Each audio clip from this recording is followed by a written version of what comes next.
Hello दोस्तों, मैं प्रशांत आप सभी का अपने YouTube channel equity to community में स्वागत करता हूं।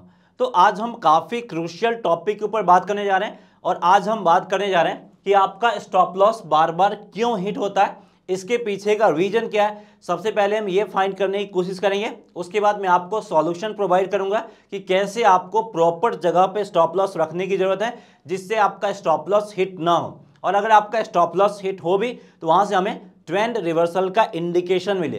क्योंकि अगर हमारा स्टॉप लॉस हिट होने के बाद ट्रेंड चेंज होता है तो हम अपोजिट साइड की तरफ ट्रेड लेके अपने लॉस को रिकवर करते हुए हम प्रॉफिट में जा सकते। इसलिए हमें प्रॉपर जगह पे स्टॉप लॉस सेट करने की जरूरत है और ये वीडियो देखने के बाद आपका स्टॉप लॉस बार बार हिट नहीं होगा। तो चलिए हम इसको अच्छे से समझते हैं।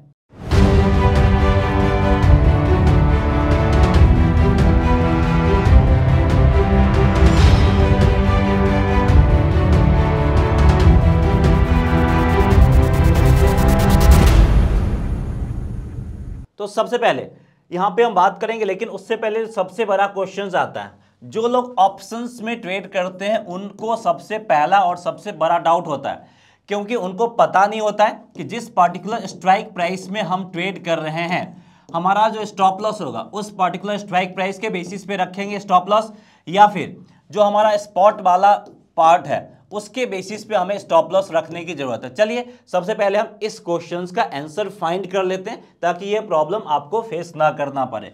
तो यहाँ पे ये जो डेटा है आपका 27 दिसंबर का डेटा है और निफ्टी का डेटा, इसको जाके आप चेक भी कर सकते हो।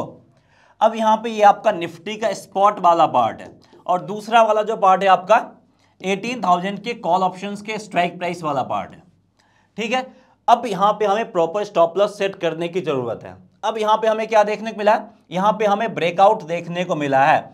उसके बाद इस कैंडल का जो लोएस्ट पॉइंट है इसको हम एज ए स्टॉप लॉस के रूप में ट्रीट करेंगे अगर हम स्ट्राइक प्राइस के बेसिस पे स्टॉप लॉस रखते हैं तो। ठीक है, अगर हमारा स्टॉप लॉस स्ट्राइक प्राइस के बेसिस पे तो ये हमारा स्टॉप लॉस बनेगा। अगर हम स्पॉट के बेसिस पे स्टॉप लॉस रखते हैं तो क्या बनेगा, यहाँ पे भी अगर आप देखो तो यहाँ पे भी ब्रेकआउट देखने को मिला है और यहाँ पे भी 18,000 के लेवल के करीब हम अपना स्टॉप लॉस रखेंगे स्पॉट में। अब देखिए क्या हुआ, प्राइस आपका एक पार्टिकुलर रेंज में मूव करता हुआ दिखा और यहाँ पे प्राइस नीचे आया है, लेकिन हमारा जो स्टॉप लॉस वाला पॉइंट था 18,000 का लेवल था उसको ये हिट नहीं किया, यानी यहाँ पे हमारा स्टॉप लॉस जो हिट होना था वो नहीं हुआ है।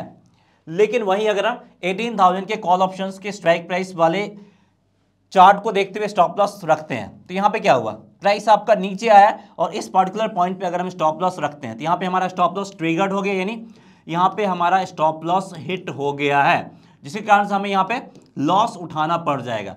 इसलिए आपको हमेशा जो स्टॉप लॉस रखना है स्पॉट के बेसिस पे रखना है। ये सारा डेरिवेटिव है, चाहे फ्यूचर ऑप्शंस हो वो सारा आपका डेरिवेटिव्स है। स्टॉप लॉस जब भी सेट करना अंडरलाइंग एसेट्स को फॉलो करते हुए आपको अपना स्टॉप लॉस सेट करने की जरूरत है। तो जो लोग ऑप्शंस ट्रेडर हैं उनको यहाँ पे आंसर्स मिल गया होगा कि हमें स्टॉप लॉस किसके बेसिस पे सेट करना। अब हमें जो डेरिवेटिव्स है उसके बेसिस पे सेट नहीं करना, अंडरलाइंग एसेट्स के बेसिस पे सेट करना, यानी स्पॉट के बेसिस पे अब हमें प्रॉपर स्टॉप लॉस कहां पे रखने की जरूरत है। चलिए इस पॉइंट के ऊपर हम बात करते हैं, अब हम इसको सीखते हैं। ये डाउट तो क्लियर हो गया। अब इसके लिए हम नेक्स्ट स्लाइड पे आना चाहेंगे। अब यहां पे देखिए, सबसे पहले हमें जब भी कोई ब्रेकआउट देखने को मिलता है तो उसके नीचे हम अपना एक स्टॉप लॉस लगाते हैं पार्टिकुलर लेवल्स खोज के। फॉर एग्जाम्पल यहीं पे हमें क्या देखने को मिला है, एक ब्रेकआउट देखने को मिला है, फिर यहाँ पे हम अपना एक स्टॉप लॉस सेट करेंगे, फिर अगला जो ब्रेकआउट देखने को मिलेगा उसके बेसिस पे हम अपना स्टॉप लॉस सेट करेंगे। और अगर यहाँ पे प्राइस आपका आ गया तो जो पहले लोग यहाँ पे एंट्री कर चुके थे वो स्टॉप लॉस को ट्रेड करते हुए ऊपर ले आएंगे, यानी अब जिन भी लोगों ने मार्केट में एंट्री लिया है उन सबका स्टॉप लॉस इसी पॉइंट पे होना चाहिए। यानी स्टॉप लॉस सेट करने के साथ साथ हमें स्टॉप लॉस को ट्रेल भी करने आना चाहिए। ऐसे ही हमें रेगुलर बेसिस पे स्टॉप लॉस ट्रेल करने की जरूरत है। चलिए इसी को हम चार्ट पे चल के और बेहतरीन तरीके से समझते हैं। तो यहाँ पे हम चार्ट पे आ गए और यहाँ पे मैं आपको एक्स्ट्रा पीस ऑफ इंफॉर्मेशन नहीं बता रहा हूँ, सिर्फ जरूरी और नेसेसरी इंफॉर्मेशन बता रहा हूँ। अब हम यहाँ पे आ गए किस पे, रिलायंस पे आ गए। यानी इस स्ट्रैटेजी को आप किसी भी स्टॉक्स में, निफ्टी, बैंक निफ्टी कहीं भी फॉलो कर सकते हैं। इस स्ट्रैटेजी को फॉलो करेंगे तो बार बार आपका स्टॉप लॉस हिट नहीं होगा और आप प्रॉपर जगह पे स्टॉप लॉस रखना सीख जाओगे। बिगनर्स को सबसे बड़ी दिक्कत यही आती है, चार्ट पैटर्न, कैंडलस्टिक पैटर्न तो सीख जाते हैं, लेकिन स्टॉप लॉस लगाना वो एक्सपीरियंस के साथ आता है। और ये वीडियो देखने के बाद आपको स्टॉप लॉस सेट करने में बहुत ज़्यादा हेल्प मिलने वाला है। तो क्या कुछ आपको स्टॉप लॉस सेट करने में आसानी हुई है, वो हमें कमेंट सेक्शन के जरिए बता सकते हैं कि ये वीडियो देखने के बाद आपको हेल्प मिला है या फिर नहीं मिला है। तो सबसे पहले यहाँ पे देखिए, हमारा एक रेंज बाउंड मूव मार्केट में देखने को मिल रहा है और ये काफ़ी हद तक क्या बनता हुआ दिख रहा है, ये आपका एक बायर्स का जोन बनता हुआ दिख रहा, यानी यहाँ पे हमारा एक सपोर्ट लेवल का फॉर्मेशन बनता हुआ दिख रहा। उसके बाद प्राइस इसको ब्रेक करके ऊपर निकला, यानी यहाँ पे हमें फाइनली ब्रेकआउट देखने को मिला है, तो हम इस लेवल के आसपास बाय साइड की तरफ एंट्री ले सकते हैं। तो यहाँ पे हमें एंट्री पे फोकस नहीं करना, स्टॉप लॉस हमें कैसे सेट करना वो उस पर ध्यान देने की जरूरत है। इसलिए यहाँ पे हमें प्रॉफिट कितना पॉइंट का मिला उस पर फोकस नहीं कर रहे, स्टॉप लॉस अरेंजमेंट करने के ऊपर फोकस कर रहे हैं। तो अब देखिए, ये जो आपका एक रेंज बाउंड मूव दिखाया है, इस रेंज का लोएस्ट पॉइंट क्या है, ये लोएस्ट पॉइंट है, तो ये लेवल हमारे लिए परफेक्ट स्टॉप लॉस बनता हुआ दिखेगा। अगर आप इस स्टॉप लॉस के साथ ट्रेड कर सकते हैं तो ट्रेड करो, नहीं कर सकते हो तो ट्रेड लेने की जरूरत नहीं है। स्टॉप लॉस में मॉडिफिकेशंस नहीं हो सकता है, इसी के बेसिस पे ट्रेड लेना तो लीजिए, नहीं लेना तो मत लीजिए। उसके बाद जैसे ही प्राइस इसके ऊपर निकला, हमें ब्रेकआउट देखने को मिला और उसके बाद स्टॉप लॉस ये बन जाएगा। उसके बाद प्राइस आपका ऊपर साइड की तरफ जा रहा, ठीक है, हमें कोई दिक्कत नहीं है। वापस से प्राइस आपका यहाँ पे एक रेंज बाउंड मूव दिखाना स्टार्ट कर दे, यानी ये आपका बायर्स या फिर सेलर्स जोन बनता हुआ दिखेगा या फिर सपोर्ट रेजिस्टेंस बनता हुआ दिखेगा। तो जैसे यहाँ पे हमें ब्रेकआउट मिला, हमने यहाँ पे समझ लिया कि ये आपका काफी हद तक सपोर्ट लेवल का फॉर्मेशन किया, यानी ये आपका एक और फिर से बायर्स जोन का फॉर्मेशन किया। पहले बायर्स का घर कहाँ पे था, इसी लेवल के आसपास बायर का घर बना हुआ था, लेकिन उन्होंने आगे बढ़ते हुए अपना घर अब इस लेवल के आसपास बना लिया, यानी अब ये बायर्स का इलाका हो गया। यहाँ पे आते ही फिर से आपके बायर्स अवेलेबल हो जाएंगे। तो इसलिए अब हम क्या करेंगे, अगर आपने इस पर्टिकुलर लेवल पे एंट्री नहीं लिया है तो दोबारा आप एंट्री यहाँ पे ले सकते हैं और स्टॉप लॉस आपको यहाँ पे रखने की जरूरत है। और जिन लोगों ने यहाँ पे एंट्री लिया उनको स्टॉप लॉस 12 करने की जरूरत है, क्योंकि इस स्टॉप लॉस के साथ अब हम कंटिन्यू नहीं करेंगे, अब हमारा स्टॉप लॉस यहाँ पे हो जाएगा। तो जिन लोगों ने यहाँ पे एंट्री लिया, ठीक है, जिन लोगों ने पहले एंट्री लिया अब उनका जो लॉस वाला पार्ट है ये खत्म हो गया, मतलब अब उनको किसी भी कंडीशंस में नुकसान नहीं हो सकता है। तो हमें प्रॉपर जगह पे स्टॉप लॉस सेट करना, और यहाँ पे भी जो हमने स्टॉप लॉस सेट किया, इस पार्टिकुलर रेंज का जो लोएस्ट पॉइंट है वहाँ पे हमने स्टॉप लॉस सेट किया है। और हमें स्टॉप लॉस लगाना कब है, जब भी कब हमें ब्रेकआउट देखने को मिलेगा या फिर ब्रेकडाउन, तभी हमें मार्केट में एंट्री लेना है। यानी कोई पार्टिकुलर सपोर्ट लेवल या फिर रेजिस्टेंस लेवल को ब्रेक करेगा या फिर रिवर्सल लेगा, तभी यहां पे हम ट्रेड करेंगे और उसी के बाद हमें प्रॉपर स्टॉप लॉस मिलता हुआ दिखेगा। इसलिए आपको बार बार बोला जाता है कि ब्रेकआउट या ब्रेकडाउन पे ही ट्रेड करो, क्योंकि वहां पे आपको एक प्रॉपर स्टॉप लॉस मिलेगा। उसके बाद फिर से प्राइस आपका कंटिन्यूसली ऊपर साइड की तरफ गया, फिर से यहाँ पे आपका एक छोटा सा रेंज बाउंड मूव दिखाया, यानी यहाँ पे एक रेजिस्टेंस लेवल का फॉर्मेशन किया, इसको ब्रेक कर दिया, यानी रेजिस्टेंस लेवल वापस से सपोर्ट में फॉर्मेशन होता हुआ दिख गया है।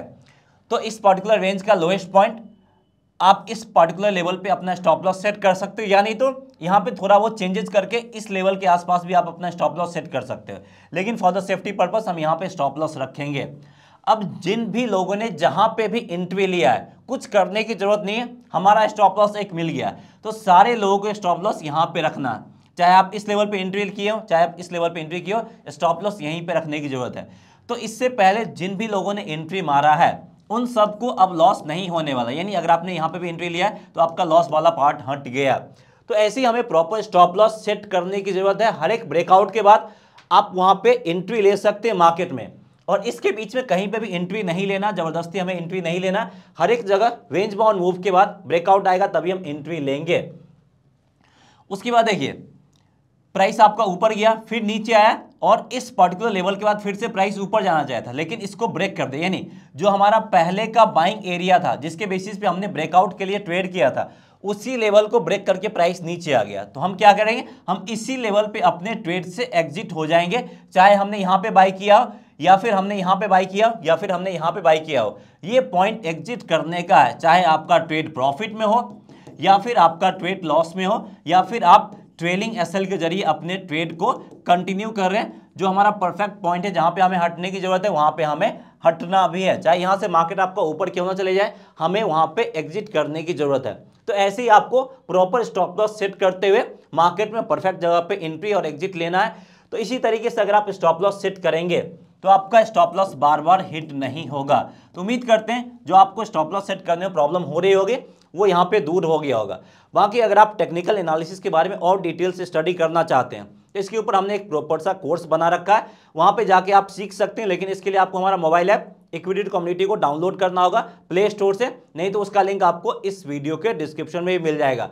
और वहाँ पे आपको टेक्निकल एनालिसिस के अलावा फ्यूचर ऑप्शंस के बारे में भी कंप्लीट इन्फॉर्मेशन है फ्रॉम बेसिक टू एडवांस, और स्टॉक मार्केट के बारे में भी कंप्लीट इन्फॉर्मेशन है फ्रॉम बेसिक टू एडवांस। और इस तरीके से इन्फॉर्मेशन वहाँ पे प्रोवाइड किया गया है जिसके जरिए आप एज ए इंडिपेंडेंट ट्रेडर के रूप में काम कर सकते हैं और अपना ट्रेडिंग डिसीजंस खुद से ले सकते हैं। और आप यहाँ पे चाहो तो पार्ट टाइम स्टॉक मार्केट में कैरियर भी बना सकते हो। तो एक बार आप हमारा मोबाइल ऐप डाउनलोड करके कोर्स को जरूर विजिट कीजिए, पसंद आता है तो आप इनरोल कर सकते हैं। सो दैट्स ऑल, इस वीडियो में इतना है। और ये वीडियो पसंद आया प्लीज़ लाइक करके इनकरेज कीजिए ताकि इस तरह के और इन्फॉर्मेटिव कंटेंट हम आपके लिए रेगुलर बेसिस पे बनाते रहें और वो कंटेंट आप तक पहुंचे। इसके लिए चैनल को सब्सक्राइब जरूर कर लीजिए।